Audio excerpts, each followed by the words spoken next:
Boker Tov, nous sommes le 22 janvier 2021, c'est l'heure du premier journal d'information en direct de Jérusalem sur Studio Kalita.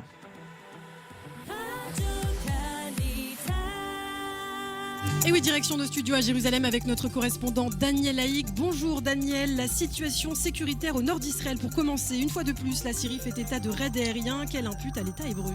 Oui, bonjour Ilana. En effet, selon les Syriens, des avions de chasse de Tsahal ont bombardé la nuit dernière des cibles dans la région de Hama, dans le nord-ouest de la Syrie. Selon ces sources, les avions de chasse israéliens auraient tiré des missiles à partir du nord du Liban, dans la région de Tripoli.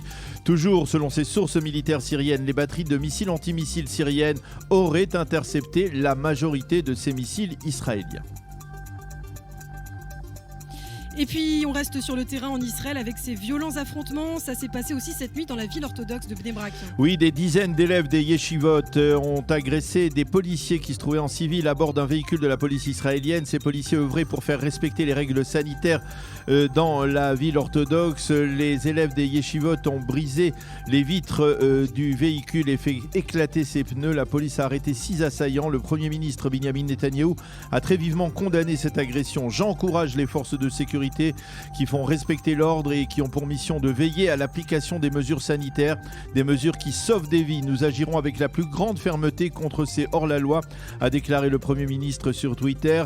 La municipalité de Bnei Brak, elle aussi, a condamné ces violences. Cet acte ne reflète pas les valeurs de la ville, de ses rabbins et de ses habitants. Fin de citation.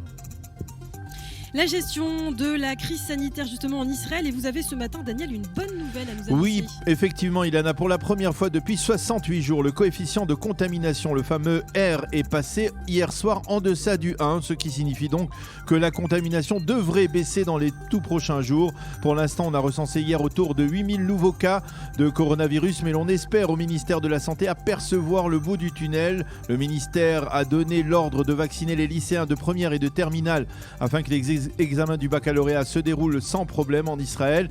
Et en marge, une rencontre hier entre le Premier ministre et les directeurs d'hôpitaux publics n'a pas donné de résultat. Il s'agit d'hôpitaux tels que l'hôpital Hadassah à Jérusalem, Shaare Tzedek également à Jérusalem, mais également Laniado à Natania et Mayane à Yeshua à Bnei Brak, qui sont soutenus par des donateurs et par conséquent reçoivent moins de subventions traditionnellement de l'État que les hôpitaux gouvernementaux.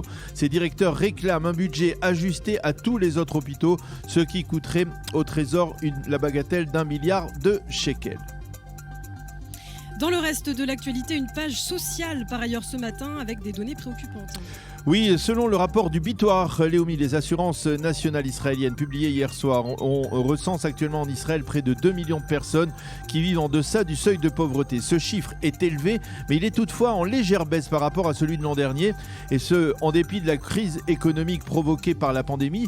Explication, en effet, l'aide fournie par l'État dans le cadre de la crise a permis en effet à certaines familles de ne pas sombrer dans la pauvreté.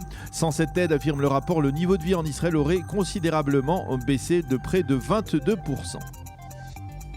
Dans l'actualité, on parle aussi de l'Autriche, Vienne, qui a décidé de lutter massivement contre l'antisémitisme. Oui, le chancelier autrichien Sebastian Kurz a présenté hier son plan de lutte contre l'antisémitisme en Autriche. Ce plan prévoit l'amélioration de la protection des synagogues et des bâtiments de la communauté juive, une éducation au judaïsme et à sa contribution en Autriche, et des poursuites plus dissuasives contre ceux qui seraient coupables d'actes antisémites. Ces mesures ont été accueillies avec satisfaction, en particulier par le président de la communauté juive de Vienne, Oskar Deutsch.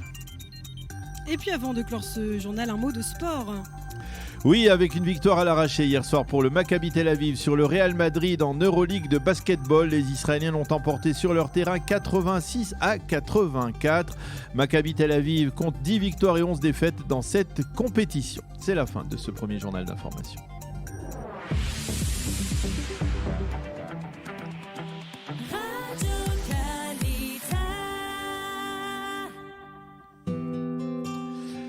La météo ce matin, en cette fin de semaine, légère hausse des températures, très légère d'ailleurs, surtout si vous êtes sorti ce matin. Le temps sera plus ensoleillé que durant toute cette semaine qui a été particulièrement pluvieuse, mais il reste très froid dans la nuit, en particulier sur les hauteurs. Il fera aujourd'hui 10 degrés à Jérusalem, mais seulement 2 degrés la nuit prochaine, attention pour ceux qui sortent durant la nuit.